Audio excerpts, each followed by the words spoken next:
Hola, hola. Vamos a comenzar. Solo regálenme un minuto. Vamos a ser coanfitriones a los grandes exponentes de hoy.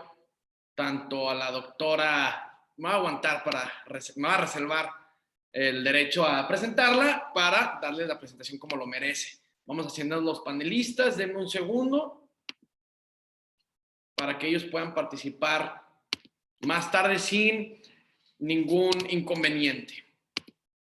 Vamos a arrancar la noche de hoy a las 8:01. También tenemos a otra invitada, Ahorita te paso el dato de la doctora. Órale. Me lo mandas por WhatsApp y ahorita Mándame un mensaje porque ya no te tengo en el WhatsApp. Ok, aquí me lo pones en el chat. Sí. Perfecto. Pues dando ya... Sandra Olivares. Ok, sí.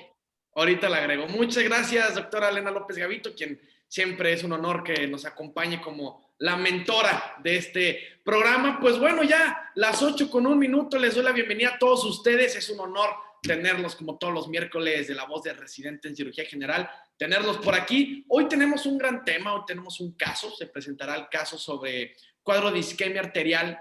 Es un cuadro de isquemia arterial aguda en paciente pediátrico relacionado al COVID-19. Para ello tendremos una gran doctora, una gran doctora, como la acabo de mencionar, se llama Mariana Aguirre Varas de Valdés, quien tiene la licenciatura en médico cirujano en la Universidad Popular Autónoma del Estado de Puebla. Es residente médico de tercer año del Servicio de Cirugía General en el Hospital Regional Ciudad Madero.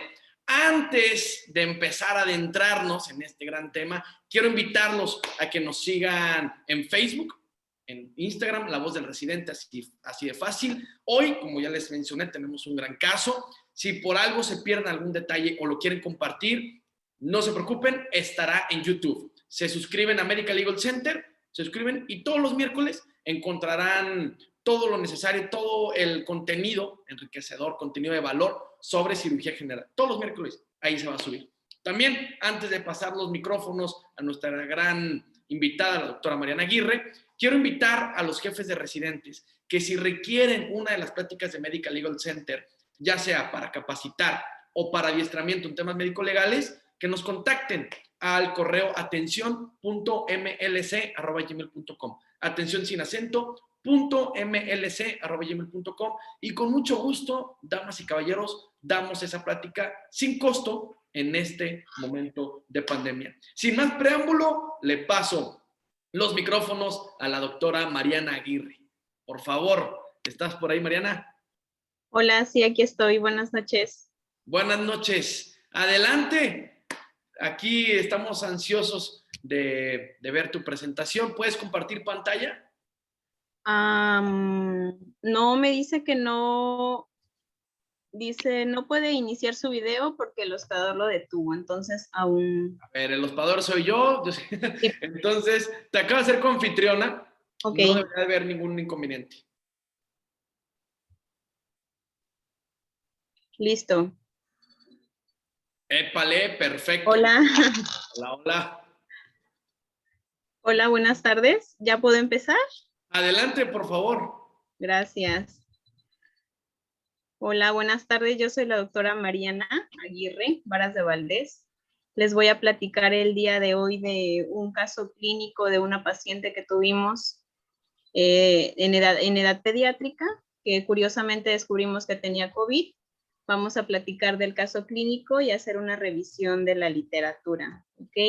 Como introducción tenemos que los coronavirus sabemos que son virus de alta patogenicidad y virulencia, que recientemente ya hay cifras y han afectado aproximadamente a 16 millones de personas a nivel mundial y han ocasionado más de 640,000 defunciones, dando lugar a lo que ya conocemos, a una pandemia, ¿verdad? El primer caso en México se descubrió el 28 de febrero del 2020 y para el 6 de agosto ya había más de 30,000 casos reportados en pacientes menores de 19 años y estos representaban solo el 3.9% del total de casos en todo el país, ¿ok?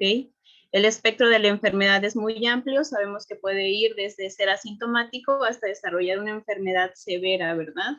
También sabemos que la enfermedad severa, curiosamente, es muy poco frecuente en niños y afecta solo al 2% de la población. Los síntomas más frecuentes en los niños es la fiebre y la tos, ¿ok? El bajo porcentaje de los pacientes pediátricos que sufren la enfermedad por COVID-19 se ha descrito que puede ser por varios factores. Los más importantes es la enzima convertidora de angiotensina tipo 2, que sabemos que está desarrollada en menor cantidad en los niños y es por eso que puede darle cierta protección, ¿verdad? También que los pequeños tienen más infecciones respiratorias en los periodos de invierno y esto les puede generar cierta protección a su sistema inmunológico.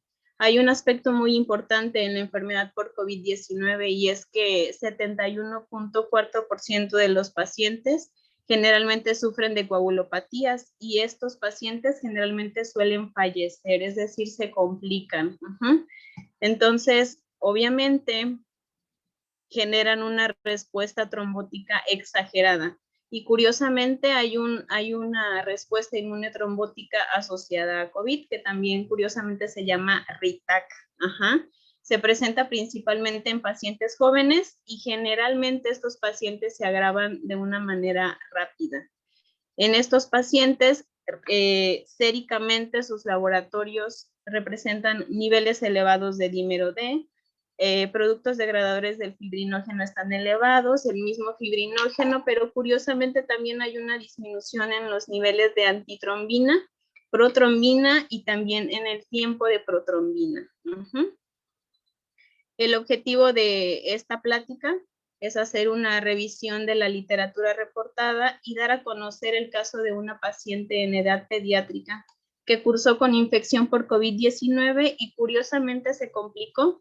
La abordamos como un caso con una isquemia arterial aguda que fue tratada exitosamente con una trombectomía y actualmente la paciente puede deambular, ¿ok?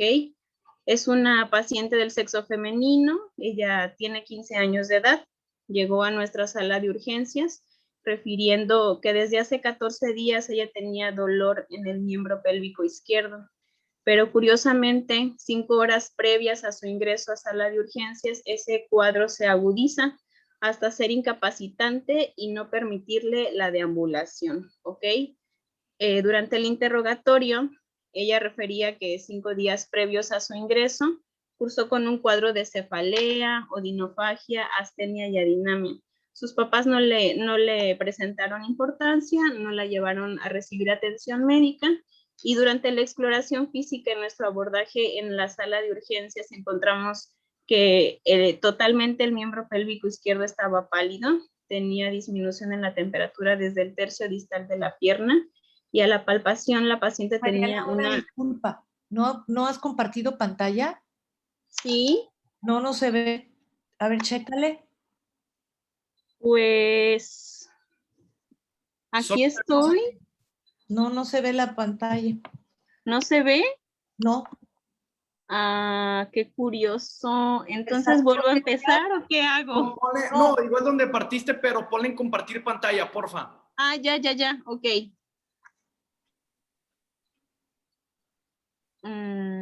Ya. Danos un segundo. Listo, ahora sí. Nada, ya. Lo siento. No te preocupes.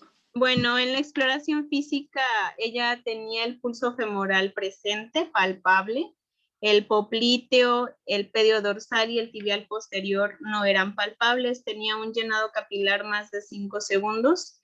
Y a la exploración física tenía una limitación importante a la movilización en los movimientos activos y pasivos de la extremidad por el dolor. Se solicitaron estudios de laboratorio, como pueden ver los leucocitos estaban ligeramente elevados, tenía 13,000.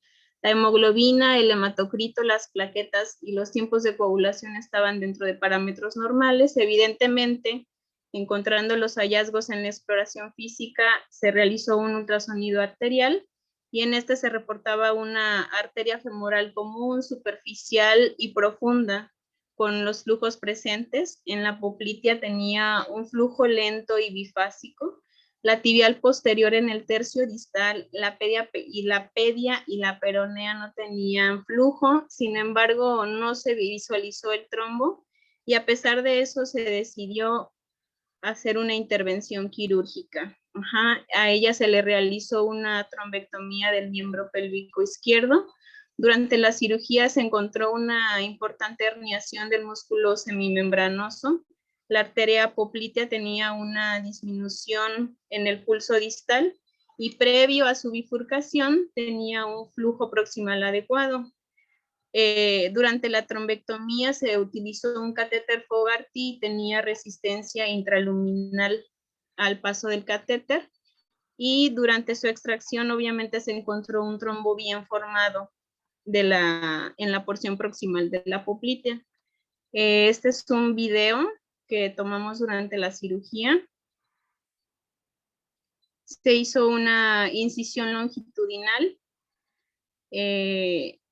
Después de hacer la trombectomía, la paciente cursó con una muy buena evolución. Desafortunadamente no tenemos fotos de la evolución posoperatoria, pero durante el abordaje en hospitalización se solicitaron estudios de laboratorio buscando la causa de la trombosis. La paciente nunca se manejó en aislado, siempre estuvo en un cuarto común. Y al siguiente día solicitamos los estudios de laboratorio para estudiarla. Nos dimos cuenta que tenía un dímero D elevado, era lógico con la trombosis en 804, y le solicitamos anticuerpos para COVID. Curiosamente, estos anticuerpos, los IgM salieron positivos y la IgG fue negativa. La prueba de PCR fue negativa, sin embargo, por presentar los anticuerpos positivos, la paciente se manejó en aislamiento. También solicitamos valoración por los servicios de hematología, cardiología e infectología. Se descartaron causas autoinmunes, alguna enfermedad reumática o alguna causa infecciosa y corroboramos que efectivamente la paciente tenía una enfermedad por COVID, ¿verdad? Cursó su hospitalización sin complicaciones, fue dada de alta aproximadamente a los 7 días y ella se egresó con un anticoagulante. Actualmente ella cursa con secuelas leves. A la exploración física tiene una limitación leve a la movilidad activa y una leve falta de fuerza durante la marcha independiente. Actualmente ella está en rehabilitación. Y pues como conclusión, sabemos que los pacientes con COVID-19 pueden tener diferentes formas de presentación de la enfermedad que pueden cursar con o sin síntomas leves y o graves. Y el virus SARS-CoV ocasiona múltiples alteraciones que pueden generar diferentes grados de la severidad según la respuesta inmunológica del huésped. También existe evidencia de que la carga de infección por COVID-19 en pacientes pediátricos es menor en comparación a los adultos y generalmente causa menos síntomas si hacemos igual una comparación. Las muertes a nivel mundial en la población pediátrica principalmente suceden entre los 10 y los 18 años y el porcentaje bajo de complicaciones en los pacientes pediátricos, pues como ya sabemos, se ha demostrado, pero no al 100%, que una de las enzimas que está involucrada es la enzima convertidora de angiotensina tipo 2. Las alteraciones hematológicas derivan de todas las interacciones y cambios que ocurren en la cascada de coagulación y obviamente esto genera una respuesta inflamatoria sistémica. La activación patológica de la trombina ocasiona múltiples episodios trombóticos, desde una isquemia periférica hasta una tromboembolia pulmonar que puede desencadenar una coagulación intravascular diseminada. También sabemos que hasta el momento no se ha logrado identificar si la alta actividad trombótica en los pacientes con COVID se asocia a las alteraciones en la coagulación o bien se asocia a los periodos prolongados de aislamiento y de reposo, ¿verdad? En este caso, nuestra paciente era una paciente con edad pediátrica, no tenía ninguna comorbilidad ni factores de riesgo, y durante su abordaje encontramos que tenía una infección por COVID-19, y en este caso en ella podríamos asociarla a ello. Sin embargo, en ella podemos descartar ese factor, ¿no? El factor de estar en aislamiento y el periodo de reposo prolongado. Les comparto mi bibliografía y mi contacto. Si tienen alguna duda o algún comentario, estoy para escucharlos dispuesta. Muchas gracias. Te vamos a pedir primero, antes de pasar con nuestra doctora mentora, que dejes de compartir pantalla para podernos vernos todos aquí en el panel. Ok.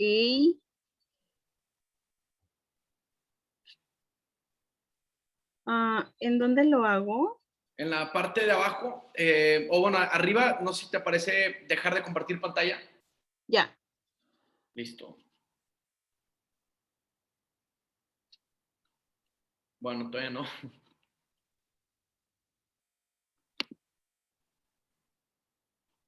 Mira, yo te voy a ayudar aquí. Listo.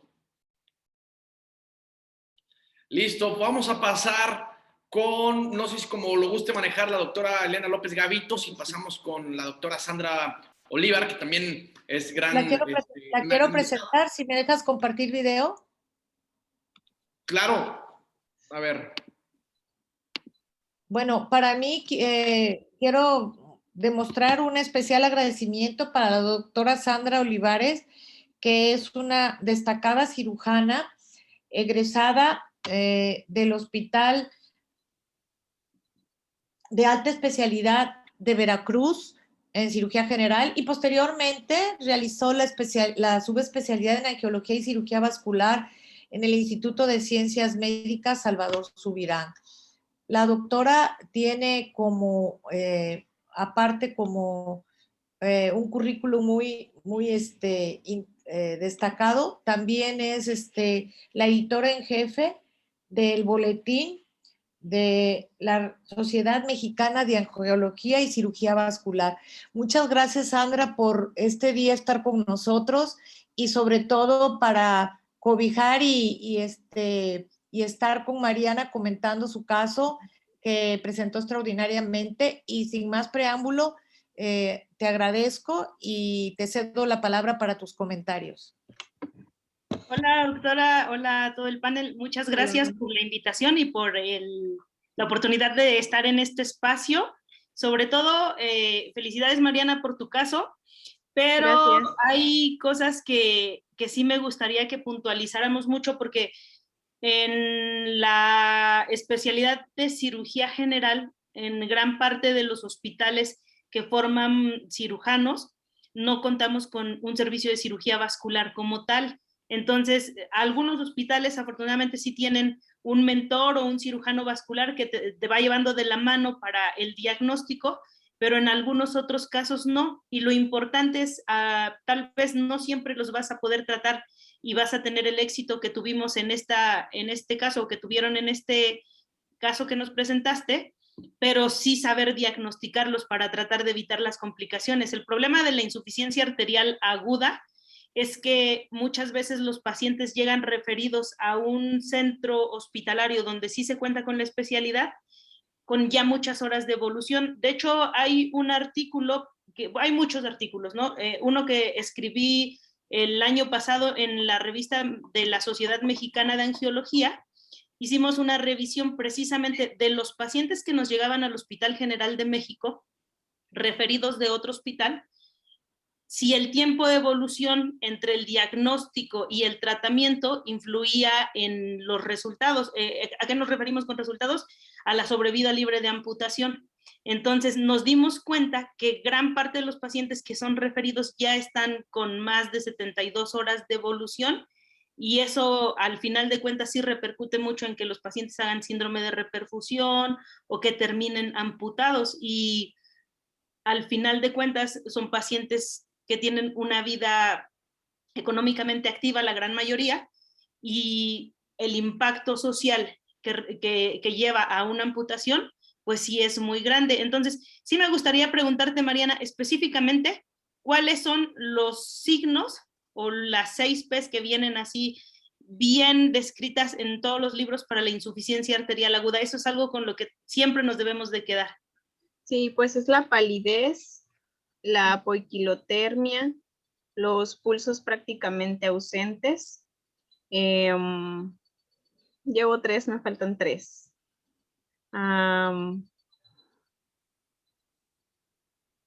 Se me acaban de olvidar. Pain, que es el dolor. Dolor, sí. La parálisis. Y las parestesias. Así es. Entonces, por eso siempre es bien importante tenerlos así presentes, ¿no? Sí. El cuadro me llamó mucho la atención, digo, con esto del COVID vimos muchas insuficiencias arteriales agudas y algunas catastróficas, ¿no? Pacientes muy graves con trombosis de la aorta, pero al menos creo que la experiencia en pacientes pediátricos es muy baja.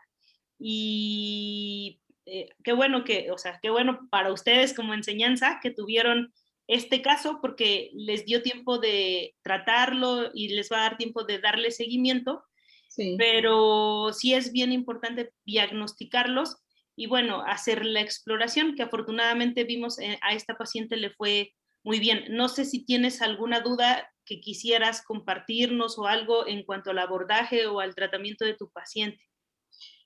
Bueno, sí, a mí me llamó muchísimo la atención que la paciente refería a un cuadro de 14 días de evolución.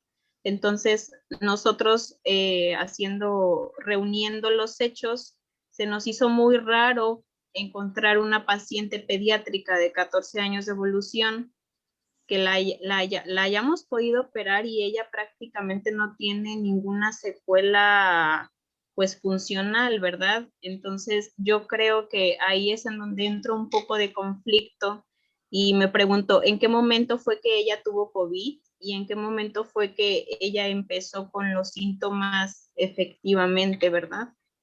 Sí, normalmente, por ejemplo, en pacientes de mayor edad, no sé, pacientes seniles con antecedentes de enfermedades crónicas, que tienen antecedentes de tabaquismo, factores de riesgo para aterosclerosis y que están con claudicación crónica, llegan a tener cuadros de insuficiencia arterial aguda porque acuérdate que o la trombosis se produce in situ en el vaso o es una embolia que tiene, ¿no?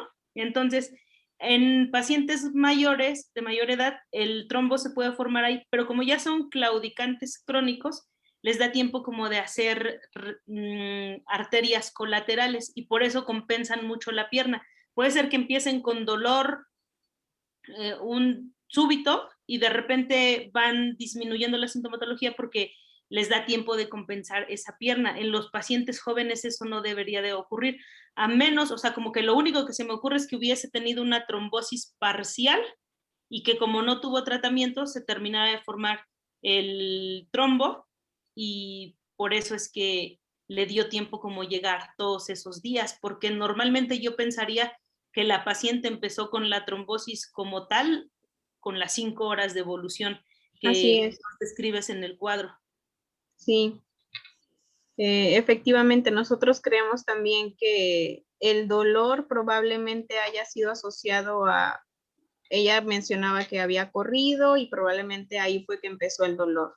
Pero seguramente sí, efectivamente, como usted lo acaba de mencionar, el cuadro de trombosis se hizo presente las 5 horas previas a las que ella empezó con una hiperalgesia y una incapacidad incluso para deambular.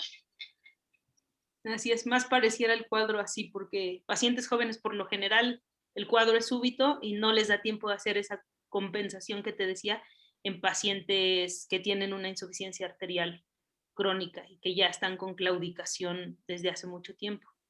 En el Hospital General donde tú laboras, que es un hospital, pues la verdad es yo creo que el hospital más grande de México, ¿con qué facilidad ven pacientes pediátricos o pacientes de esta edad, Sandra? ¿Sí te ha tocado ver algún paciente que te tengas que enfrentar a este reto?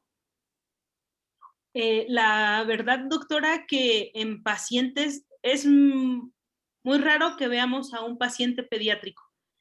Sí nos llegan a solicitar interconsultas a cirugía vascular porque no hay cirugía vascular pediátrica. Entonces, sí tenemos que ver a los niños, pero es muy infrecuente y todavía más infrecuente, o sea, es muy infrecuente que los veamos. Tal vez la causa más común son malformaciones arteriovenosas, pero es un tema completamente aparte. Y como insuficiencia arterial aguda, lo más frecuente que llegamos a ver son pacientes pediátricos hospitalizados, no sé, neonatos o algún paciente pediátrico que por trauma vascular secundario a la colocación de los accesos vasculares hicieron un cuadro de insuficiencia arterial aguda, pero que lleguen debutando como esta chica de 5 horas de evolución con una insuficiencia arterial aguda es extremadamente raro.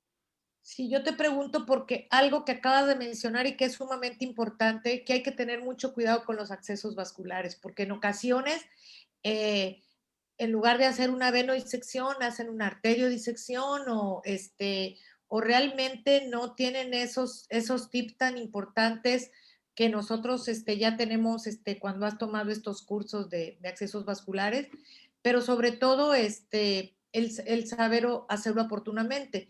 Y en niños, pues sobre todo niños prematuros que ya tienen, pues que ya han sido muy invadidos, o niños que se encuentran cursando pues con alguna terapia especial, como pudiera ser por una enfermedad renal o pudiera ser una enfermedad oncológica que requieren estarle cambiando de accesos vasculares.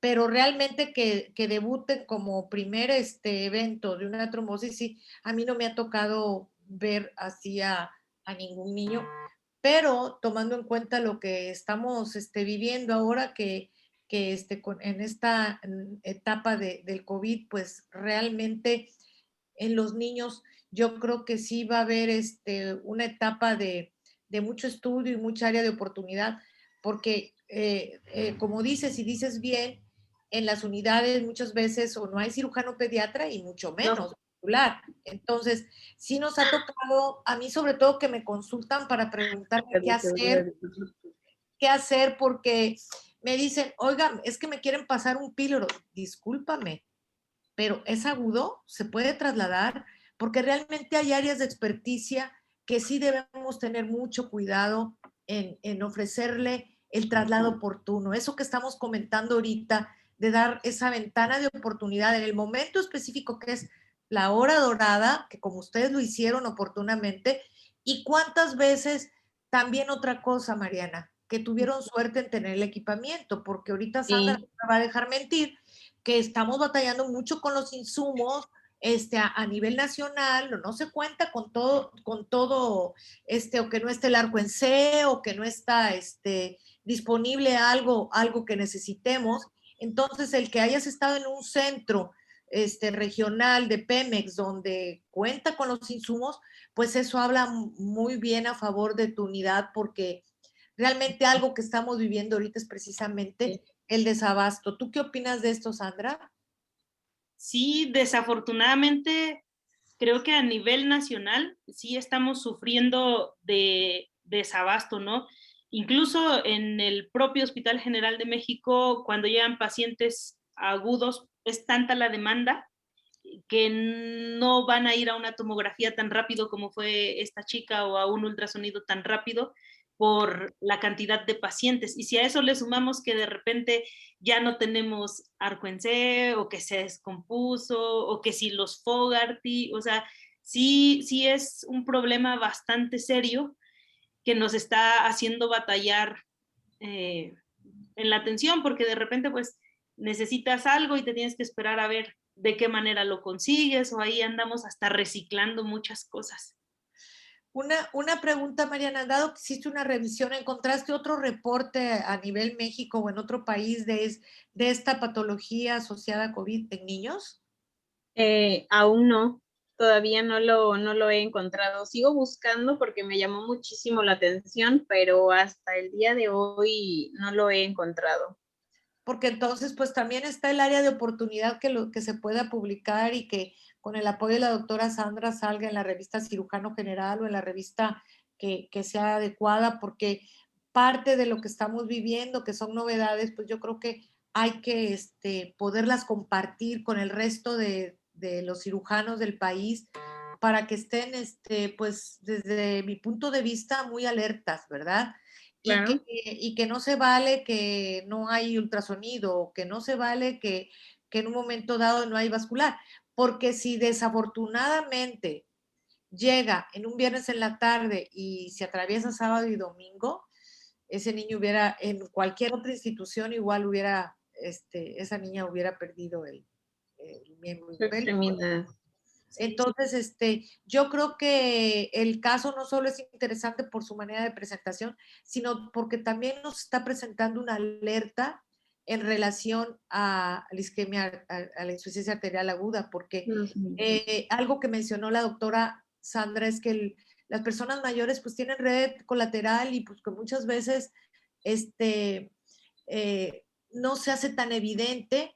Y aunque hay muchos pacientes como el Viure, como muchos síndromes que ya el paciente se le ven los miembros adelgazados y todo eso, pues como quiera que sea, son pacientes que tienen otra edad, ¿no? Entonces aquí sí nos llama mucho la atención, sobre todo para manejar la etapa de la prevención. La doctora Irma Sánchez nos está preguntando precisamente eso, que con qué frecuencia lo hemos visto. Y en la patología de adultos, Sandra, ¿te ha tocado de ver alguna insuficiencia arterial aguda con consecuencia del COVID? Sí, la verdad que en adultos sí nos ha tocado ver bastantes casos y por lo general son pacientes graves. O sea, no hemos estudiado una asociación como tal de decir si está trombosada la aorta, el paciente va a estar críticamente más enfermo, más grave.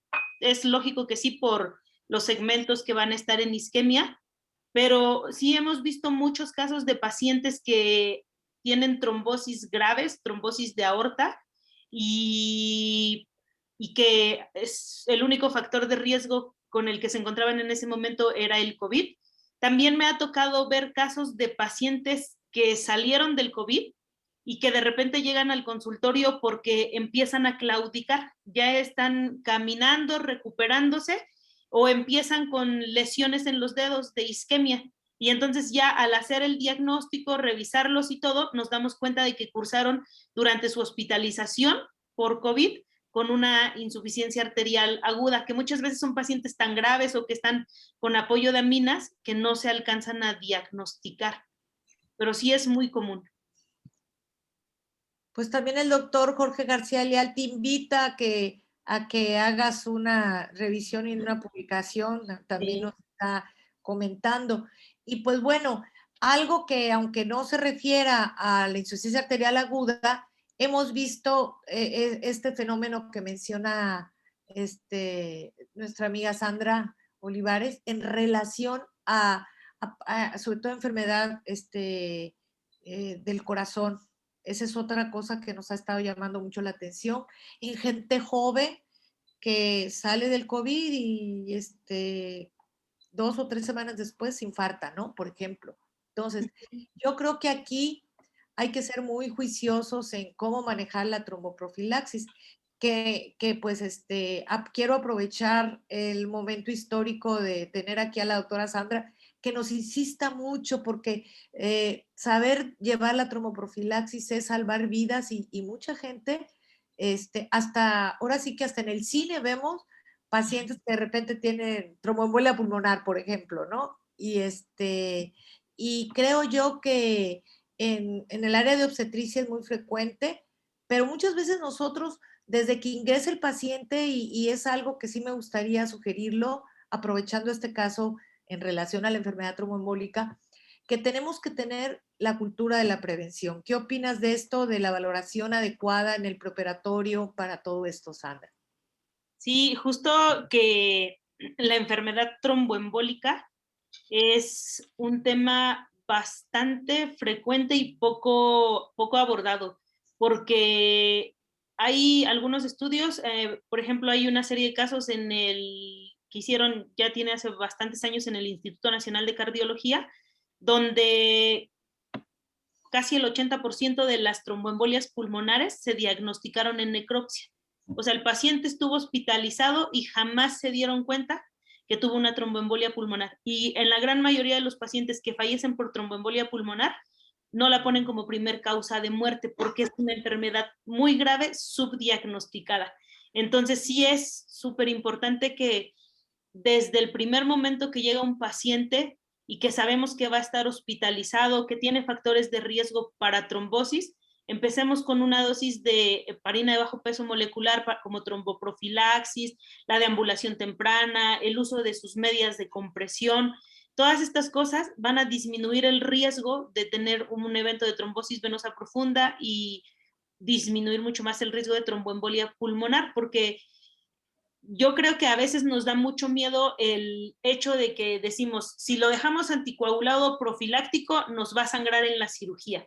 Y creo que ese es un gran temor que en general se comparte, ¿no? Decir, no le pongas el anticoagulante porque nos va a sangrar. La realidad es que si le ponemos dosis profiláctica no tendría por qué sangrarnos. Al contrario, nos va a ayudar mucho a disminuir todos esos eventos de trombosis que al final van a ser algo catastrófico si se terminan convirtiendo en una tromboembolia pulmonar. Y pues bueno, invitarnos a publicar, hacer tromboprofilaxis y pues a compartir estas experiencias entre los residentes, y como este es un foro para residentes, los invitamos a que corran la voz para que se unan más a nuestro foro, para que sepan que todo ese esfuerzo que se está haciendo es por llegar a más lejos, incluso compartirlos en los chats de sus amigos, porque precisamente aprovechar la experiencia de este caso que tuvo Mariana y sobre todo de los grandes comentarios de la participación de la experta, que es la doctora Olivares. Y pues ya con esto creo que damos a ver si tienen alguna otra pregunta en los otros chats que yo pueda leer, porque aquí son felicitaciones, varias felicitaciones para Mariana y para Sandra, y para y las preguntas pues ya fueron desahogadas, ¿verdad? Antes que pasar a las preguntas, le quería pedir a la doctora Sandra, está ahorita como anfitriona, quería ver si me podría hacer anfitriona a mí para poder abrir mi pantalla. De lo contrario, hasta ahorita son todas las preguntas que hay, doctora López Gavito. Son todas las preguntas que hay. Me gustaría, en lo que Sandra, ahí nomás para decirle rápidamente cómo, donde está mi nombre, hay 3 puntitos, ahí viene cómo hacer anfitrión. Si no, no pasa nada. Pasamos a las conclusiones, ya que no hay más preguntas, son todas las felicitaciones las que ya se dijeron. Listo, muchas gracias, doctora Sandra. Perdonen. Listo. Serían todas las preguntas. Me gustaría pasar a las últimas conclusiones de cada quien para dar pie al término de este programa. Pues primero, Mariana, tus conclusiones. Tú eres la estrella de la noche. Bueno, ¿puedo regresar a mi presentación? Sí. Comparte la pantalla.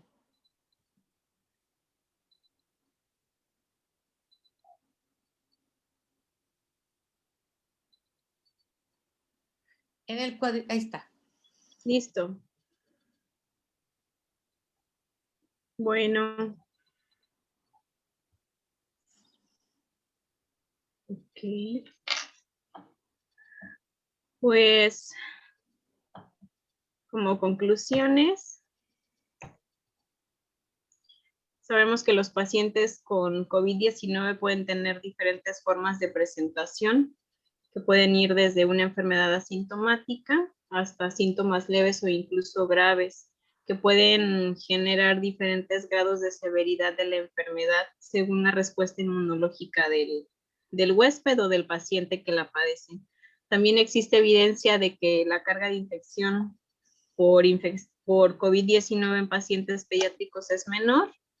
Las muertes en pacientes de edad pediátrica generalmente suceden entre los 10 y los 18 años, y el porcentaje bajo de complicaciones en pacientes pediátricos, un papel fundamental lo desempeña la enzima convertidora de angiotensina, como ya lo habíamos platicado. Las alteraciones hematológicas se derivan de todas las interacciones que ocurren en la cascada de la coagulación y en la respuesta inflamatoria sistémica.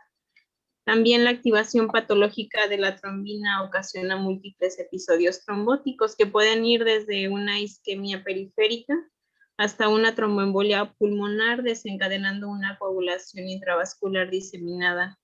También sabemos que hasta este momento no se ha logrado identificar si la alta actividad trombótica en los pacientes con COVID-19 se asocia a las alteraciones en la coagulación o bien a los periodos prolongados de aislamiento y reposo. Y como ya habíamos platicado, específicamente este caso se me hizo muy interesante porque hablamos de una paciente pediátrica que no tiene antecedentes ni factores de riesgo que la hayan llevado a tener alguna actividad en reposo o en aislamiento, y sin embargo cursó con un cuadro de trombosis que sabemos que estaba directamente relacionado con la infección por COVID-19. Y pues esas son mis conclusiones. Correcto, muchas gracias, doctora Mariana Aguirre. Pasamos con, no sé si guste empezar nuestra gran mentora o pasamos con la doctora Sandra, como guste la doctora Elena Gavito. Ahora sí que le doy la tutela. Sí, Sandra, si quieres cerrar con broche de oro. Ok, gracias, doctora. Primero, felicitar a Mariana por su caso, súper interesante. Sí, sí es bonito que ahora que lo tienes, trates de empezar a buscar la manera de hacer, no sé, como no es tan frecuente un reporte de caso y una revisión de la bibliografía que va a enriquecer mucho tu trabajo. Si en algo te podemos ayudar, con gusto, ya tienes mi número. Gracias, doctora. Igual, doctora, la verdad es que yo la admiro mucho, es una iniciativa súper padre, estos foros con los residentes. Digo, a mí no me tocaron en mi época de residente y me habrían encantado porque se aprende demasiado de estas charlas. La felicito por todo ese entusiasmo que siempre tiene, por la iniciativa y bueno, por preocuparse por las próximas generaciones. Muchísimas gracias. Y bueno, en cuanto al caso o a la insuficiencia arterial aguda como tal, cosas con las que me gustaría que todos nos quedáramos, sobre todo los residentes que nos están viendo, es que sí debemos de tener un alto índice de sospecha. O sea, nunca vamos a diagnosticar algo que no estamos sospechando. Entonces, siempre tener presente que esta patología existe y que una vez que sabemos cuáles son los síntomas más comunes o los signos que ya revisamos hace un momento, saber diagnosticarlo. Y la otra es, si no contamos en el hospital en el que estamos con cirugía vascular, tratar de hacer la referencia lo más oportuno que podamos, porque hay que recordar que entre menos tiempo pase el paciente con isquemia, el pronóstico va a ser mejor. Se habla incluso de 6 horas, dar el tratamiento en las primeras 6 horas, ya sea para la insuficiencia arterial aguda como tal, en este caso, o para el trauma vascular, que es algo muy, muy, muy frecuente. Y bueno, la otra cosa con la que me gustaría concluir y quedarme es que no olvidemos este tema tan importante que hablamos de la tromboprofilaxis en la cirugía en general.